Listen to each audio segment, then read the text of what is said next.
Hello guys, this is Octavius from North American Archery. Thank you so much for tuning into our channel.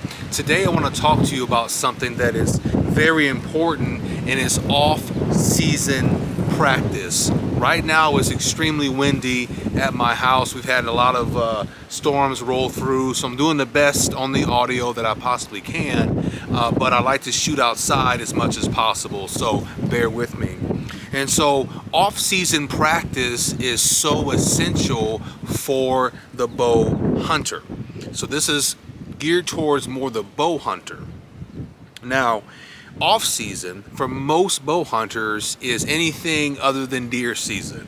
Let's face it, in North America, deer season is the main event when it comes to bow hunting. Even for me, and I hunt a lot of different type of animals, there's just something about a white-tailed deer that we enjoy.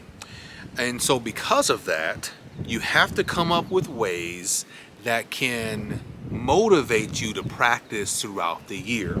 And I have 8 ways for you to do that. So this is geared to motivate you and myself so that we're ready for this fall. So stay tuned and let's get in. Okay guys, we're going to talk about trad bow hunter practice in the off season. So let's go ahead and get into it. And I have 8 ways you can do that. Number 1 is hog hunting. This is something that is essential if you're in the South. So I live in Texas, you can do it in Alabama, you can do it in Georgia, you can do it in Ohio.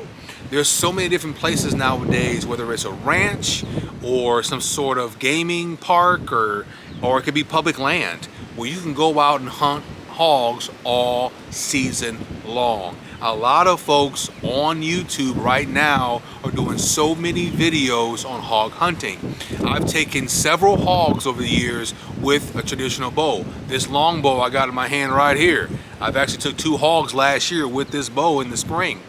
So a lot of people go out in the spring and hog hunt, in the winter hog hunt, the fall hog hunt, and it's a way for you, the traditional bow hunter, to make sure you're accurate when it matters the most for deer season.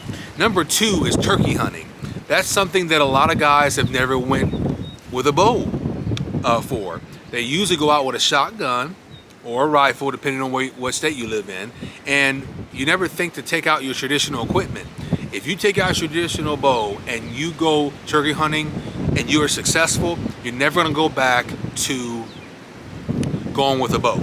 Set yourself up a blind, go to the same spot you normally go to for your turkeys, and actually go out and get it done with a traditional bow.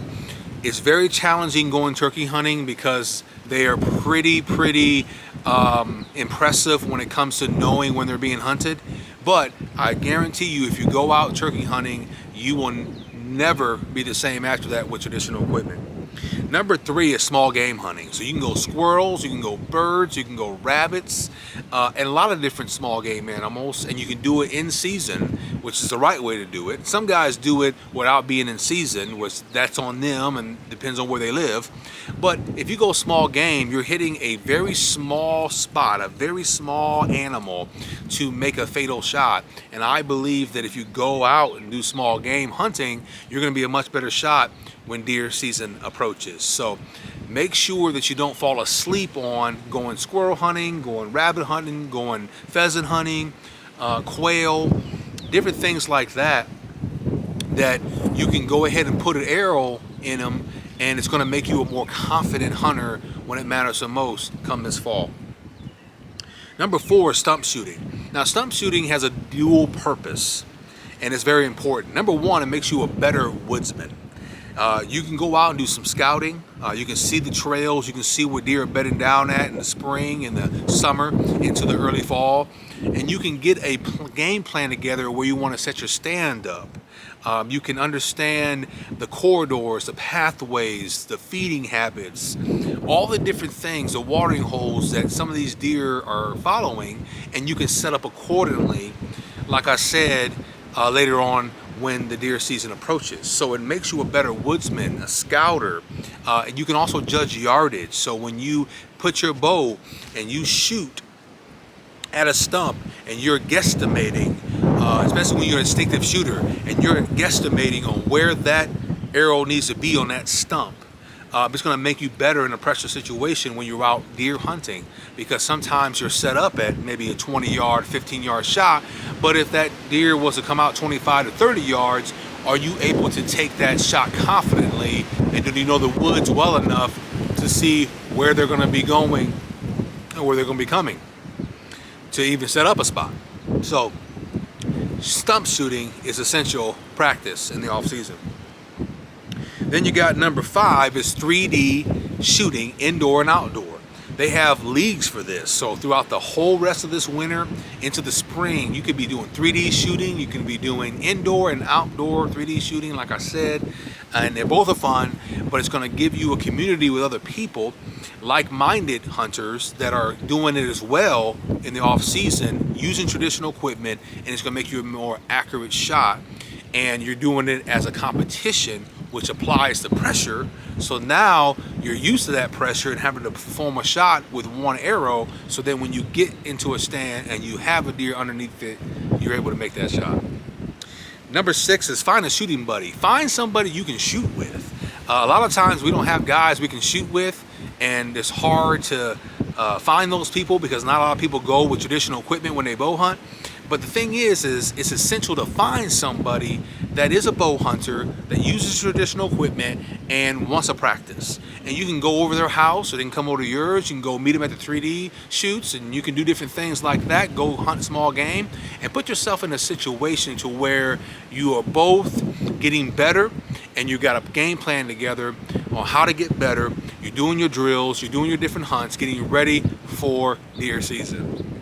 And then number 7 is work on your form and your shot process in the off season. Work on your form, your shot process.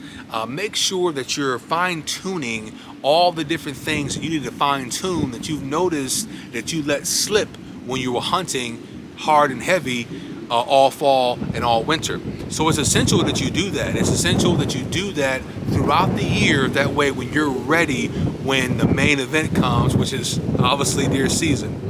And then number 8 is buy a new bow. It's amazing when you buy a new bow how motivated you are to practice in the off season. A lot of my bows that I purchase is usually in the off season. After hunting season is done, I go to a bow shop, or I get on Facebook, or I might go to a custom bowyer or whatever, and I just want that bow so bad, right? And then you can't even put it down. You're out there shooting, you're out there practicing, you want to see what its capabilities are, you want to build a relationship with it. So that is another reason, there's another way you can off-season practice is by just buying another bow. So guys, this was geared just to give you some advice on what I do and what I've done in the past to do off-season work to get better as a deer hunter, because that is also my main event as a hunter. So if you're a traditional bow hunter, why don't you go ahead and put in the comments what you do to get better as a bow hunter when you're getting ready for deer season. It's only March right now, the time of this video, in 2025. So what are you doing right now to get yourself prepared when it comes to September or October in your neck of the woods? All right, guys, I appreciate everything you do on the channel, all the support, all the likes, all the subscriptions. And I want you to remember something. You don't have to get ready when you stay ready. All right, guys, we'll talk to you soon.